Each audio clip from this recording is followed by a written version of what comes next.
سلااوان لێوێ بیلاڕۆفم کاتی ئابوووریە ئەمڕۆ لە بازار و بۆرسی ئاڵوگۆڕی دراو لە سەر تاسری عێراق وەرێمی کوردستان بەهای دیناری عێراقی جارێکی دیکە بەرامبەر بە دۆلاری ئەمریکی ڕووی لە دابەزین بوو هەر 100 دۆلارێک 150,000 تا 151,000 دینار مامەڵی پێوکرا بە جیاوازی کڕین و فرۆشتن ئەم بەهایی کەوتم پەیوەندی هەبوو بە بازاڕی جوملەوە لەناو بازاری ئاڵوگۆڕی دراو کە لە عێراق مامەڵی پێوکرا ئەمڕۆ سێشەمە بەهای دینا بەرامبەر بە دۆلاری ئەمریکی زیاتر دابەزی ئەوەش بۆی کەمبوونەوەی خستنە ڕووی دۆلار لەلایەن بانکی ناوەندی عێراقەوە هەروە لە بازارەکانی ئاڵوگۆڕی دراولەرمی کوردستان عێراق بەگشتی بای 100 دلار بە 150,100 دینار لە کاتی داخستن مامەڵی پێوەکرا نرخی فرۆشتنیش گەیشت بووە 151,000 دینار بانکی ناوەندی عێراق بۆ ئەمڕۆ سێشەمە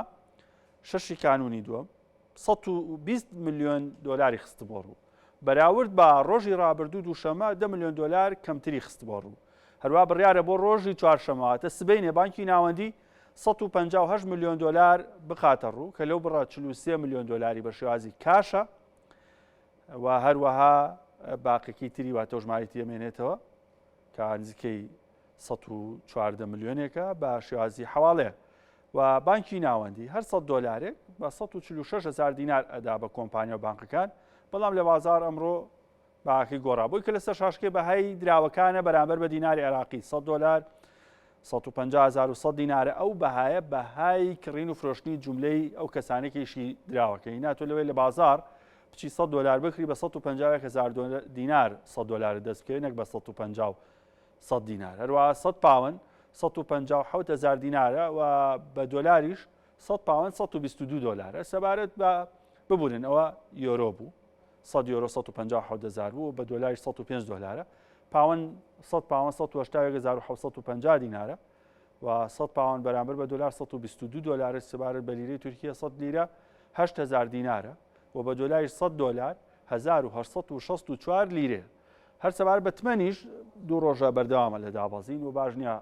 و بەرهێنانی تیا بکرێ ئەگەری زیاتر دابەزێ 100,000 تومن 4,050 دینارە و بە دۆلاریش 100 دلار لە بازاری ئاڵوگۆڕی دراو لە بازاری فردەوسی لە تارانی پایتەخت زیاتر بوو لە 3 میلیۆن و 635,000 تمەن.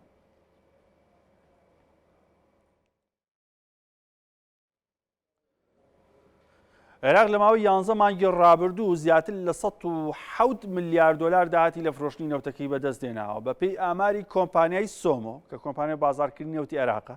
داهاتی نەوتی عێراق لە ماوەی 11 مانگی ئەم ساڵدا 107 میلیارد و 877 میلیۆن دلار بووە کە بە دینار ئەکاتە 157 تریلیۆن و 500 میلیارد دینار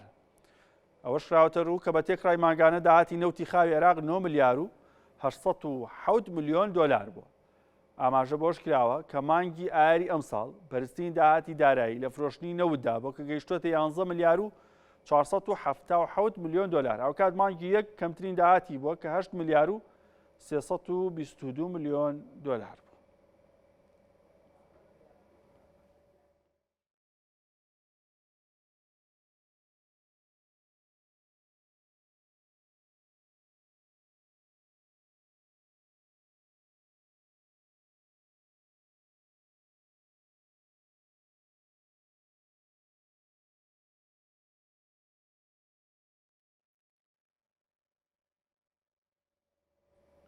باسی بابەتێکی گریگەکەین ئەم ساڵ لە هەرێمی کوردستان ڕۆژانە گوێبیستیەوە بووی نرخی بنزین بەرز بۆ نرخی بنزین دابەزی نرخی گازوایل بەرز بۆ نرخی گازوایل دابەزی هەمووی پەیوەندی بە بەرزبوونەوەی نرخی نەوتی خاوە هەبوو حکومەت هێرێم و ئاماژەی بۆ کردوە هەروەها وانشی لە بازاری بنزین و بنزینخانەکان باسییانەکەیان و کە نرخی نەوتی خاو لە جیهان و لە بۆرسە بەرزە بێتەوە بنزینیش لەگەڵ یا بەرزە بێتەوە لە ڤیددیوەکە سەرنجتان ڕاکێشم بۆ هەندێک زانیاری ورد لەبارەی ئەو ئۆتۆمبیلانی لە هەرێمی کوردستان هەن چەندیان بنزینن چەندیان گازن چەندیان بە غازی سروشتی شەکەن هەروەها ئایا بەرزبوونی نرخی بنزین و گۆڕانکاریەکانی لە ماوەی مانگە 11 مانگی و 12 مانگی ڕابردوو پەیوەندی بە بەرزبوونەوەی نرخی نەوتی خاوە هەیە لەسەر ئاستی گیان ئەوەی کە هەیە هەرێم ڕۆژانە چەند سوتەمەنی پێویستە بە نزیکەی 8 میلیۆن لیتر بنزین و گازوایل پێویستە بۆ کوێ بۆ سلێمانی هەڵەبجە گەرمیان ڕاپەڕین 2.5 میلیۆن لیتری ڕۆژانە پێویستە واتە مۆرێ وسا 8 میلیۆنە زۆنی پارێزگای سلێمانی و هەڵەبجە بە ئیداری سەربەخۆی گەرمیان و ڕاپەڕینەوە 2.5 5 میلیۆن لیتری ڕۆژانەی پێویستە. هەر سەبارەت بە هەولێر و دووەکە بە ئیداری سربەخۆی سۆران و زاخۆوە 5.5 میلیۆن لیتری پێویستە و ڕۆژانە هەر ئۆتۆمبیلێکیش لە هەرێمی کوردستان 4 تا 5 لیتر بنزین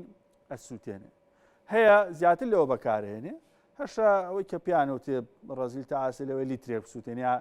سیارەکەشی نەجۆڵێنێ بە شازی تە بچێتە سەرکارەوە بابەتانە باش بە گشتی وەرگیراوە 4 تا 5 لیتر بنزین ئەسووتێنێ. باش هەر لەسەر بابەتی ئەم زانیاریانە بابەتیەوە هەیە کە ژماری ئۆتۆمبیل لە هەرێمی کوردستان چەندە؟ ئەگەر ئۆتۆمبیل لە 4 بۆ 5 لیتر بەکاربێنێ ژماری ئۆتۆمبیل لە هەرێمی کوردستان چەندە؟ یاخود سەرچاوەکانی سوتەمەنی لە هەرێمی کوردستان کوێن؟ ناوخۆی عێراقە، ناوخۆی هەرێمە، واتە لە عێراقشەوە بۆمان دێ، لە ناو هەرێمیشە پاڵەورێ، هەروە لە ئێران و تورکیاشەوە بنزینمان بۆیێت. هەروە کۆی گشتی ئۆتۆمبیل لە هەرێمی کوردستان 2 میلیۆنە، 2 میلیۆن ئۆتۆمبیل لە هەرێمی کوردستان بوونی هەیە. پارێزگای هەولێر 1 میلیۆن، پارێزگای سلێمانی 600,000 ئۆتۆمبیل، پارێزگای دۆک 400,000 ئۆتۆمبیل. باش بابەتە گرنگەکە ئەمەیانە. با سەرستانی بۆ ڕابکێشین زانین ئەم 2 میلیۆن و 28,000 ئۆتۆمبیلە چەندیان بنزینە؟ بە نزیکەیی ئەوەی کە هەبێ لەسەر ئۆتۆمبیلەکان لە 174 واتە لە 100 ئۆتۆمبیل لە هەرێمی کوردستان 74 ئۆتۆمبیل سیارەیان بە بنزین کارەکە. هەروەها بە نزیکەی 24 تا 25 ئۆتۆمبیلیشان لە هەر 100 ئۆتۆمبیلێک بە گازوایل کارەکات. هەروە لە 1.5 واتە لە 100 ئۆتۆمبیل یەک ئۆتۆمبیل تا 2 ئۆتۆمبیل پشت بە غازی سروشتیە بەسەریش بۆی دروستەکەن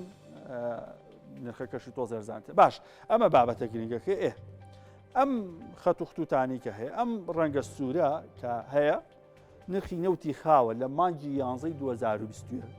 بۆ مانگی 11 2022 نیشاندەری ئەوەیە لە مانگی 12 2021 واتە مانگی 12 ساڵی ڕابردوو یەک بەرمیل نەوتی خاو 73 دلار بووە، مانگی 1 2022 بووە بە 83 دلار، مانگی 3 بۆتە 92 دلار، مانگی 4 بۆتە 108 دلار. بەو شێوازە لە هاوینی ئەم ساڵ لە 5 و 6 و 7 تاستە نرخی نەوت بەرز بوو تا گەیشتۆتە 113 دلار، پاشان نرخی نەوتی خاو دابەزیوەتەوە بە دیاریکاوی لە مانگی 8 بەرەو دابەزین ڕۆشتۆ بۆ 101 دلار بۆ 96 دلار و هەروەها لە ئێستادا نرخی یەک بەرمیل نەوتی خاو 82 دلار. باشە نرخی گازوایل ئەم هێڵە زەردەشکەی بینن نرخی گازوایل لە هەرێمی کوردستان وەگە بینن هەرچەندە نرخی نەوتی خاو بەرز بۆتەوە بەڵام لە مانگی 12 تا مانگی 4 نرخی گازوایل لە هەرێمی کوردستان جێگیر بووە 825 دینار 800 دینار 850 دینار بووە، بەڵام لە مانگی 6 بەرز بۆتەوە بۆ 1025 دینار، لە مانگی 7 بۆ 1125 دینار، هەروەها لە دواتریش تا 1150 دیناریش بەرز بۆتەوە. ئەمە بوو کرێی مۆلیدەی کارەبای ماڵانی بەرز کردەوە هەبوو 30,000 بۆ هاتووە پەیوەندی بە زیادبوونی ئەم نرخی گازوایلەوە هەبوو و ئێستش بە 1050 دینارە هەر لیترێک واتە مانگی 11 ئەم ساڵ بەراورد بە مانگی 11 ساڵی ڕابردوو مانگی 11 725 دینار بۆ لیترێک گازوایل ئێستا 1050 دینار. ئەم خەتە سەوزەش کە هەیە نرخی بنزینی نۆرماڵە، زۆرترین کەس بنزینی نۆرماڵ بەکارێنێ. وەگەبین سەرەتا کە نرخی نەوتی خاو بەرز بۆتەوە بەڵام بنزین جێگیر بووە 850 مانگی 1 850 مانگی 2 ساڵی ڕابردوو 850 بووە بۆ بە 900 دینار لە مانگی 2، لە مانگی 3 بۆ تا 1025 لە 1025 تا 1000 تا مانگی 5 ماوەتەوە. لە هاوین وەک ئەبینین تا ئاستی نرخی نەوتی خاو جێگیر بووە لە 108 دلار بۆ 113 دلار گۆڕانێکی ئەوتوی بەسەرا ناتەوە، بەڵام بنزین لە هەرێمی کوردستان لە 1000 دینار بۆ تا 1350 دینار. لێرە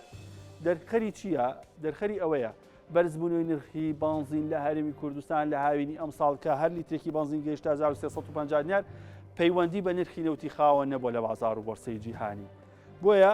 ئەم نیشاندەرە نیشانەوەیە لەو کاتێک کە نرخی بنزین زۆر بەرز بۆ پەیوەندی بۆ نیە پەیوەندی بە بابەتی ناوخۆیەوە هەیە، بەڵام دواتر لەگەڵ دابەزین نرخی نەوتی خاوە ئەویش بە ماشەوە نرخێکی دابەزیێتەوە. هەرچەند ئێستا یەک لیتر یەک بەرمیل نەوتی خاو 82 دلارە، بەڵام یەک لیتر بنزینی نۆرماڵ 975 دینارە. بەڵام مانگی 12 ساڵی ڕابردوو یەک لیتر یەخود یەک بەرمیل نەوتی خاو 73 دلار بووە 725 بووە 83 دلاریش بووە 750 دینار بووە، واتە کە ئێستا نرخی نەوتی خاو 83 دلار 82 دلارە بۆ بنزین ساڵی ڕابردوو 750 دینار بۆ لیترێکی، بۆ ئێستا 975 دینارە. ئەو جیاوازیە بۆ هەیە بێگومان پەیوەندی بۆ هەیە چاودێری لەسەر بازار کەمە یاخود ئەتوانین بڵین نییە. خاوەنی بەنزیخانە جوملە فرۆشی بەنزین بە ئارزوی خۆی دەستکاری نرخەکە. ئەوەی باس کرد سەبارەت بە بابەتی سوتەمەنی لە هەرێمی کوردستان سەرچاوی سوتەمەنی چەند ئۆتۆمبیل بەکارهێنێ